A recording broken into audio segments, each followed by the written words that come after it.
భారీ వర్షాలు కురిసే అవకాశం ఉందని వాతావరణ శాఖ తెలిపింది.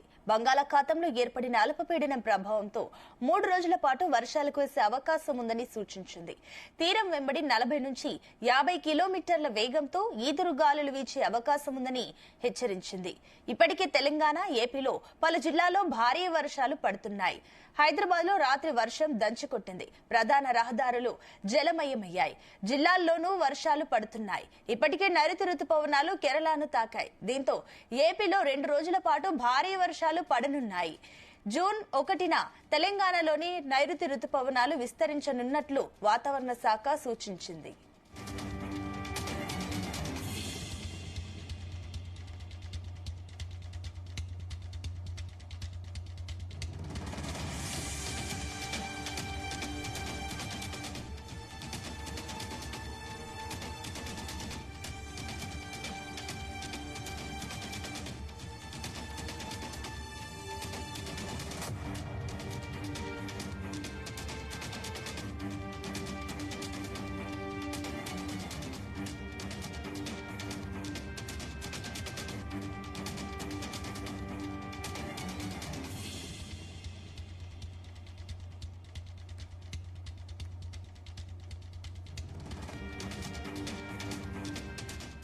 ఇక తెలుగు రాష్ట్రాల్లో భారీ వర్షాలు కురిసే అవకాశం ఉందని వాతావరణ శాఖ తెలిపింది. దీనికి సంబంధించి మరిన్ని డీటెయిల్స్ మా కరెస్పాండెంట్ రాజు పటేల్ అందిస్తారు.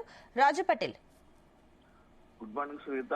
ఇటు ఆంధ్రప్రదేశ్, తెలంగాణ, తమిళనాడు, కేరళ 4 రాష్ట్రాల్లో కూడా భారీగా వర్షపాతం నమోదయ్యే అవకాశం ఉందని కూడా ఏఎండీ తెలిపింది. ముఖ్యంగా ఆంధ్రప్రదేశ్ లోని కోస్తా తీర ప్రాంతాలతో పాటు తెలంగాణలోని ఉత్తర జిల్లాలో, తూర్పు జిల్లాలో మరొక 3-4 రోజుల పాటు భారీగా వర్షపాతం నమోదయ్యే అవకాశం ఉంది.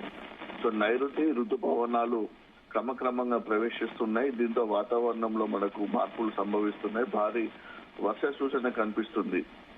వ్యవసాయానికి ఉపయోగపడే విధంగా ఈసారి వర్షాలు ఉంటాయని కూడా వాతావరణ కేంద్రం నుంచి కూడా సమాచారం అందింది. నైరుతి ఋతుపవనాలు సాధారణం కంటే ఈసారి 8 రోజుల ముందుగానే కేరళ తీరాన్ని తాకుతున్నాయి.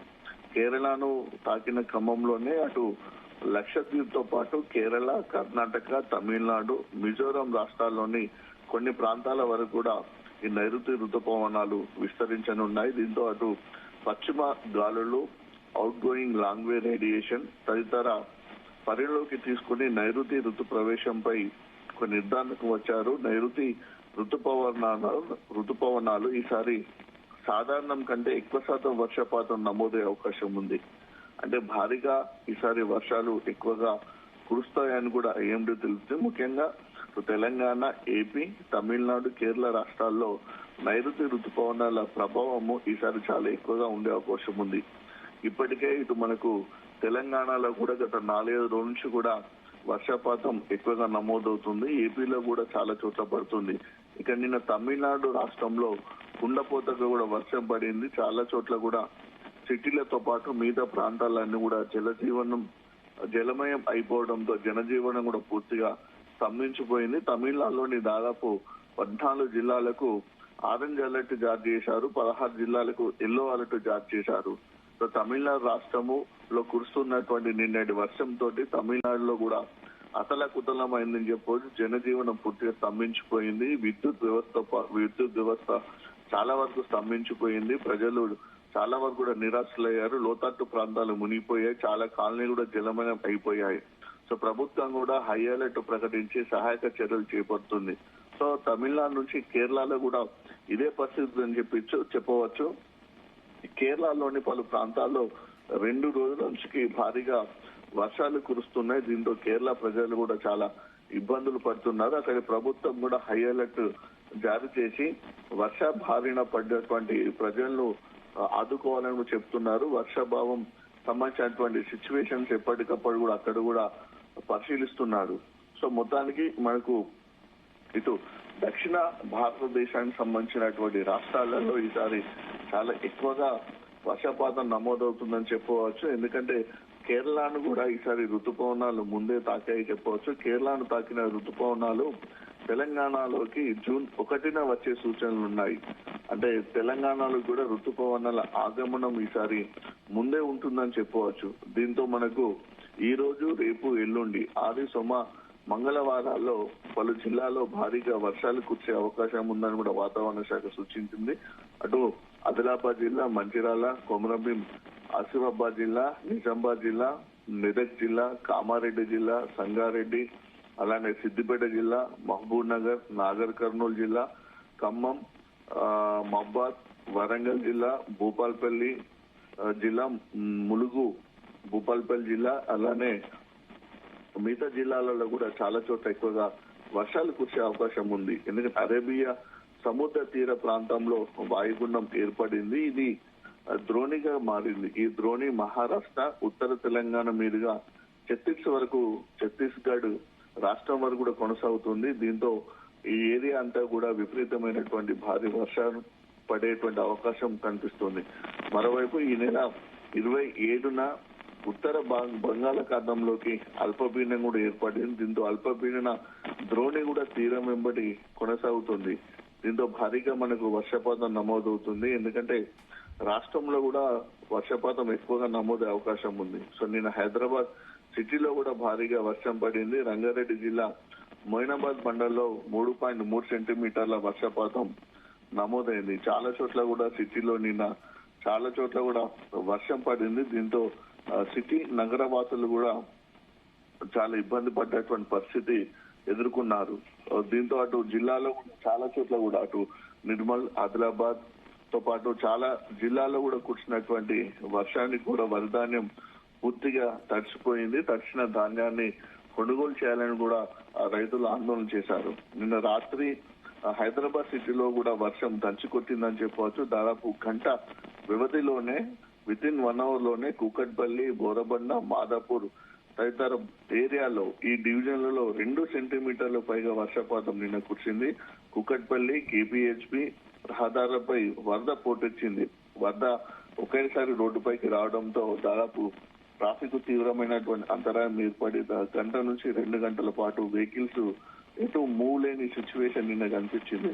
జూబ్లీ హిల్స్ లోని శ్రీనగర్, యూసుఫ్ కూడా ఈ ఏరియా అంతా కూడా దాదాపు ముఖాల వరకు నీళ్లు రావడంతో బైకుల పైన కూడా వెళ్లే వాళ్ళకి ఇబ్బంది ఉంది. బైకులు కూడా ఆ నీళ్లలో వెళ్ళలేక మొరాయించాయి. బైకులు కూడా స్టక్అప్ అయిపోయాయని చెప్పవచ్చు. ప్రధాన రహదారులు అన్నిటిపై కూడా నిన్న దాదాపు గంట నుంచి గంట పాటు తీవ్రమైనటువంటి ట్రాఫిక్ అంతరాయం ఏర్పడింది. కుకట్పల్లిలో 2.65 సెంటీమీటర్లు, బోరబండాలో 2.58, జీడిమెట్లలో 2.5 సెంటీమీటర్లు, మాదాపూర్ లో 2.38 సెంటీమీటర్లు, Jubilee hills, Banjara east, Kondapur, Madhapur ఏరియాలో దాదాపు 2.35 సెంటీమీటర్ల ఏరియా వర్షపాతం నిన్న రాత్రి పడటంతో హైదరాబాద్ సిటీ వాసులందరూ కూడా చాలా ఇబ్బంది పడ్డారు. అంటే హైదరాబాద్ సిటీకి వచ్చేసి ప్రత్యేకంగా మనం చెప్పుకుంటే కొన్ని డివిజన్లలో ఒకసారి పడుతుంది, కొన్ని డివిజన్లలో east zone, west zone, south zone, north zone, ఇట్లా మన 4 జోన్లు ఉన్నాయి. కాబట్టి ఒక్కొక్కసారి ఒక్కొక్క జోన్ల మీద వర్షం తన ప్రభావాన్ని చూపించడంతో ప్రజలు, నగరవాసులు, సిటీ వాసులు చాలా ఇబ్బందులు పడుతున్నారు. సో ఇక ఓవరాల్ గా మనం చూసుకుంటే అయితే ఈసారి చాలా ఎక్కువగా వర్షపాతం నమోదయ్యే అవకాశం ఉంది. వర్షభావ పరిస్థితులు ఇప్పటికే చాలా స్పష్టంగా కనిపిస్తున్నాయి. తెలుగు రాష్ట్రాల్లో కూడా భారీగా వర్షాలు కురుస్తున్నాయి. కాబట్టి బంగాళాఖాతంలో అల్పపీడన ద్రోణి ప్రభావం దీనికి ప్రధాన కారణంగా చెప్పవచ్చు. 3 రోజుల పాటు ఈ ద్రోణి కొనసాగే అవకాశం ఉంది. దీంతో అటు మనకు కేరళ, కర్ణాటక, గోవాలో కూడా భారీ వర్షాలు కురుస్తున్నాయి. ఈ వర్ష ప్రభావం మరొక 2 నుంచి 3 రోజుల పాటు ఉండే అవకాశం ఉంది. క్రమక్రమంగా కేరళ తీరాన్ని తాకినటువంటి ఋతుపవనాలు ఏపీలోకి ప్రవేశిస్తున్నాయి. ఏపీ నుంచి మనకు తెలంగాణకు కూడా గాలులు వీస్తున్నాయి. ఏపీలో కూడా మరొక 2-3 రోజుల పాటు భారీగా వర్షాలు కురిసే అవకాశం ఉంది. ముఖ్యంగా మనం జూన్ 1 నాటికి తెలంగాణలోకి ఋతుపవనాల ప్రవేశం జరిగే అవకాశం ఉంది. దీంతో తెలంగాణలో జూన్ 1 నుంచే మనకు భారీగా వర్షాలు నమోదయ్యే అవకాశం ఉంది.